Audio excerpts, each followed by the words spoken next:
उद्या वटपौर्णिमा आहे, पौर्णिमा पण आहे, आपण नेहमी आपल्या कुलदेवीची सेवा करू. उद्या आपल्या कुलदेवीला एक वस्तू अर्पण करायची, ती कोणती तर लवंगा. लवंगा देवीला खूप प्रिय, आपल्या सर्वांना माहिती.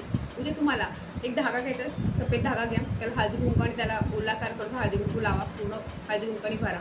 आणि नंतर त्याच्या आपल्याला 7 लवंगा, 9 लवंगा, 11 लवंगा अशा विषम संख्येमध्ये लवंगा घ्या. तर त्याला त्याची माळ करायची आणि ती आपल्या कुलदेवीला अर्पण करायची. ती माळ ती दिवसभर तशीच ठेवायची.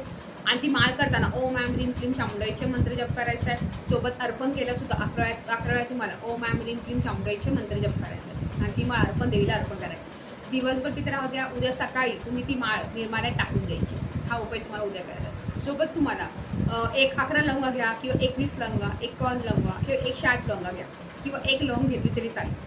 असं म्हणून तुम्हाला 11 ओम ॲम ह्रीम क्लीम चामुंडाईचे देवीला अर्पण करायचे, परत ती लवंग घ्यायचे, परत ओम ॲम ह्रीम क्लीम चामुंडाईचे अर्पण करायचे, परत ती लवंग घ्यायचे. 108 लवंग घेतल्या तरी चालेल, 11 लवंग घेतल्या चालेल. असं तुम्ही देवीला अर्पण करा. आणि मग त्या लवंगा तुम्ही दुसऱ्या दिवशी तुम्ही तुमच्या रोज खाण्यामध्ये वापरल्या तरी चालेल, तुम्ही रोज खाल्ल्या तरी चालेल, काही प्रॉब्लेम नाही. त्या चांगल्या असतात, देवीला मंत्र जप केलेले असते, त्यामुळे तुमचं आजार वगैरे खोकला वगैरे दूर होतो. आपण ते वापरतो.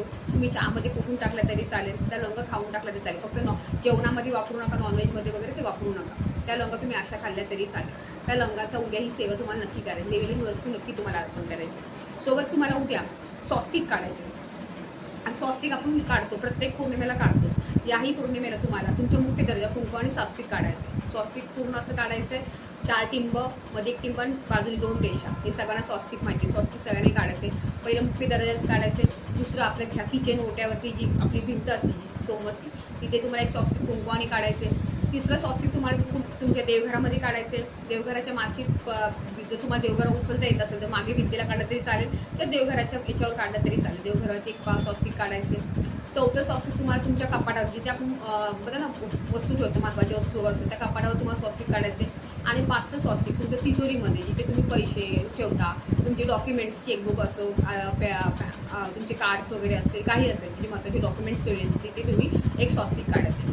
आणि स्वस्तिक काढून त्याला हळद कुंकू अक्षता व्हायचे, त्याला दूध दिव्याने ओवाळायचे. हे सगळं 5 ठिकाणी तुम्हाला करायचे. हा उपाय केल्यामुळे पैसा येणार नाही असं नाही, पैसा येणार आहे असं काही होणार नाही, पण हा आपल्या घरात सुख शांती समृद्धी आहे. जी वाईट एनर्जी असते ती दूर राहील. काही काही लोक तोंडावर खूप गोड बोलतात, मागे आपली निंदा करतात. नेहमी त्यांच्या मनात काय चाललं कळत, त्यांची निगेटिव्ह एनर्जी आपल्या घरात प्रवेश करणार नाही. त्यासाठी हा उपाय करा. ही सोपे उपाय उद्या नक्की करा. समजा तुम्हाला उद्या नाही जमलं, उद्या खूप काम आहे, सत्यनारायण करायचं आहे, देवीचं पाठ करायचं आहे, पूजा करायची, भरपूर नाही पुरणार वेळ, तर तुम्ही बुधवारी ही जरी सेवा केल्या, दोन्ही सेवा तरीही चालेल, पण ह्या सेवा नक्की करा. श्री स्वामी.